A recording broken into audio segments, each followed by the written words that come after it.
करेंगे chapter number 8 business studies का, जिसका नाम है स्मॉल बिजनेस एंड एंटरप्राइजेस। तो इसका सेकंड पार्ट हम आज की इस वीडियो में करेंगे। ये जो आपका चैप्टर है 2 पार्ट में डिवाइडेड था, एक आपका स्मॉल बिजनेस, दूसरा आपका एंटरप्रेन्योरशिप वाला। तो आज हम सेकंड पार्ट करेंगे। अगर आपने फर्स्ट पार्ट नहीं देखा है तो उसको चैनल की प्लेलिस्ट पर जाकर पूरे बिजनेस स्टडीज़ के नोट्स वहाँ पे डले हुए हैं, तो आप वहाँ से उसे देख सकते हैं। तो सबसे पहले यहाँ पर हम बात करते हैं कि what is mean by entrepreneurship. So entrepreneurship is a systematic, purposeful and creative activity performed by an entrepreneur to translate business idea into desired monetary result। तो एंटरप्रेन्योरशिप है क्या?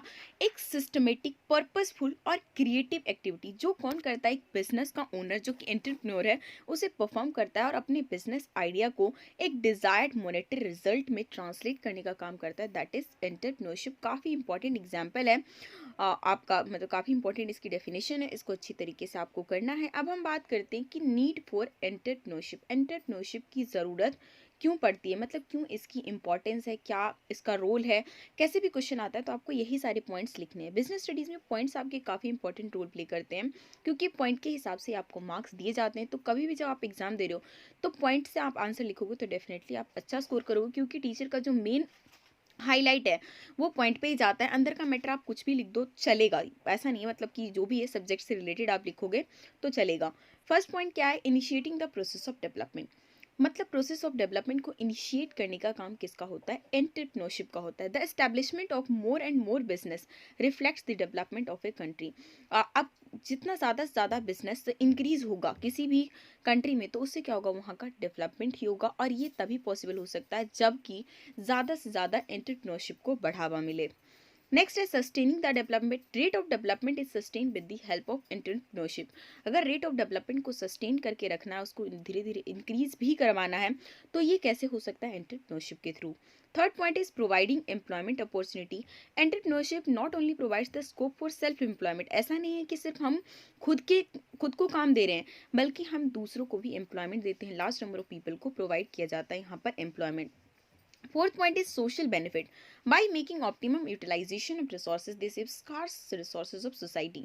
और अब रिसोर्सेज को अभी भी एंटरप्रेन्योरशिप में हमेशा क्या होता है? रिसोर्सेज को अच्छी तरीके से यूज़ किया जाता है। ऑप्टिमम यूटिलाइजेशन की वजह से जो हमारे पास स्कार्स रिसोर्सेज है उसको हम अच्छी तरीके से यूज़ भी करते हैं।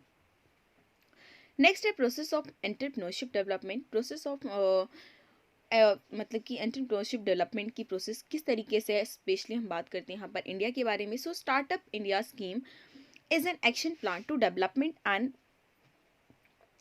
Ecosystem to promote and nurture the entrepreneurship across the country. हमारी कंट्री में एंटरप्रेन्योरशिप को प्रमोट करने के लिए स्टार्टअप इंडिया एक एक्शन प्लान को स्टार्ट किया गया है। तो उस चीज़ को लेकर थोड़ा सा यहाँ पर हम डिस्कस करेंगे। सबसे पहले जानेंगे स्टार्टअप होता क्या है। Startup is a business enterprises. Startup हर वो एक बिजनेस है in the form of private limited company, partnership, limited liability partnership और sole proprietorship registered in India.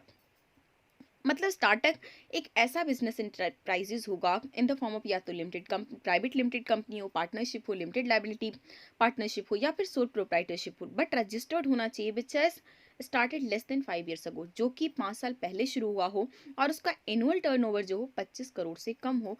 तो उन सारे बिजनेस को हम क्या कहेंगे? स्टार्टअप के रूप में कंसिडर करेंगे। अब नेक्स्ट है कि गवर्नमेंट इस चीज़ को बहुत ज़्यादा प्रमोट करती है। स्टार्टअप इंडिया आपने सुना ही होगा खैर प्लान। तो various scheme and ways to fund startup by the government of India. Government जो ऑफ इंडिया किस तरीके से फंडिंग प्रोवाइड करती है स्टार्टअप को, तो इंडिया में लगभग 67 स्कीम लॉन्च किए जा चुके हैं सो दैट कि एंटरप्रेन्योरशिप को बढ़ावा दे सके। तो यहाँ पर कुछ स्कीम्स जो है common scheme offered by the government, कि अगर क्वेश्चन आता है कि कौन कौन सी स्कीम जो है गवर्नमेंट प्रोवाइड करती है टू प्रमोट दी स्टार्टअप, तो आपको ये सारे पॉइंट्स लिखना होगा। First point is no inspection. No inspection would be carried out at startup for 3 years. 3 years तक कोई भी स्टार्टअप बिजनेस है तो उसका इंस्पेक्शन नहीं कराया जाएगा। सेकेंड क्या है? Registration. Startup gets registered in available for first 3 years only after obtaining a certificate from inter ministerial board. Inter ministerial boards को ही से सर्टिफिकेट प्राप्त करके वो क्या कर सकते हैं? अपना बिजनेस को स्टार्ट कर सकते हैं। Income tax exemption. Income tax exemption is available for first 3 years only after obtaining a certificate from, और एक बार जब आपको सर्टिफिकेट मिल गया तो 3 ईयर तक उनको इनकम टैक्स से एग्जम्पशन भी दिया जाता है। मतलब किसी भी स्टार्टअप को 3 साल तक टैक्स देने की ज़रूरत नहीं होती है। नेक्स्ट है capital gain tax exemption. The startup can claim capital gain tax exemption for the first year, मतलब फर्स्ट ईयर के लिए जो है कैपिटल गेन के टैक्स पे भी एग्जम्पशन दिया जाता है। फिफ्थ पॉइंट है funding scheme for startup. Government क्या करती है, 10,000 करोड़ जो फंड है वो नए स्टार्टअप के लिए और 500 करोड़ जो है क्रेडिट गारंटी स्कीम के लिए जो फंडिंग स्कीम बहुत सारे लाती रहती है, जो कि स्पेशली स्टार्टअप्स जो भी करते हैं उनको प्रमोट करने के लिए गवर्नमेंट ये सारी जो चीज़ें हैं वो प्रोवाइड करती हैं। उसके बाद नेक्स्ट है funding option for startup to raise capital. अपने कैपिटल को बढ़ाने के लिए उनके पास कौन कौन से फंडिंग ऑप्शन अवेलेबल होते हैं किसी भी स्टार्टअप के लिए। तो इसके लिए आपके कुछ पॉइंट्स है, जैसे फर्स्ट पॉइंट क्या है, सेल्फ फंडिंग। स्टार्ट अब कभी भी आप कोई बिजनेस करते हो तो self funding definitely first option होता है और वो सब प्रेफर करते हैं, बट जब ये हमारे पास नहीं होता तब हम और चीज़ों की तरफ मूव ऑन करते हैं। सेकेंड है crow funding. In this method fund is gradually collected from a large number of people. बहुत सारे लोगों से जो है फंड इकट्ठा किया जाता है through the medium of internet के माध्यम से लोगों से पैसे इकट्ठे किए जाते हैं। कैसे, by giving detail information of a startup के बारे में वो अपनी पूरी इन्फॉर्मेशन देते हैं। जो जिस भी पब्लिक को इंटरेस्ट होता है वो क्या करते हैं, वहाँ पर उनको फंड प्रोवाइड करते हैं। थर्ड है दैट इज एंजल इन्वेस्टमेंट। तो in this method the rich people with surplus cash. इस मेथड में जो भी अमीर लोग हैं जिनके पास एक्स्ट्रा कैश पड़ा रहता है और उनको थोड़ा सा इंटरेस्ट होता है किसी भी स्टार्टअप के डेवलपमेंट में, तो वहाँ तो वो क्या करते हैं, उस बिजनेस में इन्वेस्ट करने के लिए रेडी हो जाते हैं। तो उस टाइप का जो फंडिंग होता है उसे हम एंजल इन्वेस्टमेंट कहते हैं। Fourth is binning contest fund. Under this method fund is collected by the presenting the best startup plan. इस मेथड में क्या किया जाता है, फंड को कलेक्ट किया जाता है कैसे, बेस्ट स्टार्टअप प्लान को प्रेजेंट करके और कॉन्टेस्ट विन वगैरह करके जो है इस तरीके से फंड इकट्ठा कर सकते हैं। फिफ्थ पॉइंट मतलब बैंक लोन के थ्रू भी है जो है चीज़ें जो है स्टार्टअप के लिए इकट्ठा किया जा सकता है, बट यूजली ये होता है कि स्टार्टअप को बैंक जो है लोन देने में बहुत ज़्यादा कतराती है। तो ऐसे में जो है NBFC non banking financial company जो है वो इजिली थोड़े से टर्म्स एंड कंडीशन के साथ जो है उनको प्रोवाइड कर देती है। इसके अलावा गवर्नमेंट भी इनकी बहुत ज़्यादा हेल्प करती है। फाइनेंशियल हेल्प स्टार्टअप करने के लिए गवर्नमेंट हर साल बहुत सारा अमाउंट जो है यूनियन बजट में रखती है सो दैट कि वो ऐसे स्टार्टअप को सपोर्ट कर सके। अब नेक्स्ट बात करते हैं जो आपका लिए काफ़ी इंपॉर्टेंट है एग्जाम पॉइंट ऑफ व्यू से, that is intellectual property right, IPR. IPR क्या होता है, सबसे पहले जानते हैं इंटेलेक्चुअल प्रॉपर्टी क्या है। It refers to the intellectual creativity of a person. किसी भी पर्सन की जो अपनी एक अलग क्रिएटिविटी होती है उसको हम इंटेलेक्चुअल प्रॉपर्टी के नाम से जानते हैं। It is legally recognised exclusive right given to the creator of their creation like invention, art work, musical, literary, symbol, names, design, images, discoveries etcetera. ये मतलब एक लीगली रिकॉग्नाइज कर दिया जाता है कि हाँ इस पर्टिकुलर जो चीज़ है, इस पर्टिकुलर क्रिएशन पे इस पर्टिकुलर बंदे का ही राइट है, पूरा अधिकार है। तो उस सारी जो चीज़ें हैं उसको हम उसके अंदर कंसिडर करते हैं। इसके जो आईपीआर है इसके अंदर कॉपीराइट, पेटेंट, ट्रेडमार्क तीनों को ही माना जाता है। तो सबसे पहले अब इसे भी जान लेते हैं कि कॉपीराइट, पेटेंट या फिर इस पे जो शॉर्ट शॉर्ट नोट्स आपसे लिखवा लेते हैं, तो इसलिए आपको इसके लिए भी तैयार रहना है। सो फर्स्ट ऑफ ऑल हम जानते हैं कि what is copyright. It is right given to the creator on his literary and artistic creation. कोई भी लिटरेरी या फिर आर्टिस्टिक क्रिएशन उसने किया है तो एक उसको स्पेशल अधिकार दे देना, वो क्या कहलाता है, copyright. No other person can use the creation without the creator permission. और कोई भी बंदा जो है उस क्रिएशन को यूज नहीं कर सकता बिना उस क्रिएटर के परमिशन लिए बिना। The facility of copyright is available और books, musical composition, novels, painting, computer software, movie. तो ये सारी जो चीज़ें हैं वहाँ पर जो है कॉपीराइट की फैसिलिटी अवेलेबल होती है।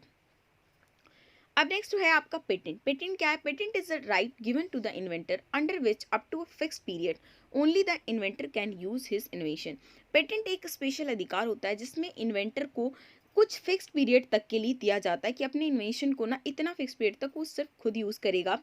Here invention means creation of some new useful and non obvious product और प्रोसेस। इसके अंदर जो है स्पेशली जो इस माल्या पेटेंट के अंदर इन्वेंशन में क्या आता है, कुछ अलग सा मेथड, कुछ अलग सा फॉर्मूला या फिर कुछ अलग से आइडियाज़ का जो क्रिएशन होता है उसको हम पेटेंट के अंदर कंसिडर करते हैं। और इंडिया में जितने भी पेटेंट्स होते हैं उसे 20 ईयर्स के लिए रिकॉग्नाइज किया जाता है। उसके बाद नेक्स्ट है आपका पॉइंट ट्रेडमार्क का। ट्रेडमार्क क्या है, trademark is like a brand name. Trademark आपका सिंपली एक ब्रांड नेम की तरह होता है। इट इज एनी वर्ड और group of words that represent the product to identify and distinguish it from the other product. तो उसमें एक अलग नाम है जिसकी वजह से जो है और प्रोडक्ट से वो अलग दिखेगा।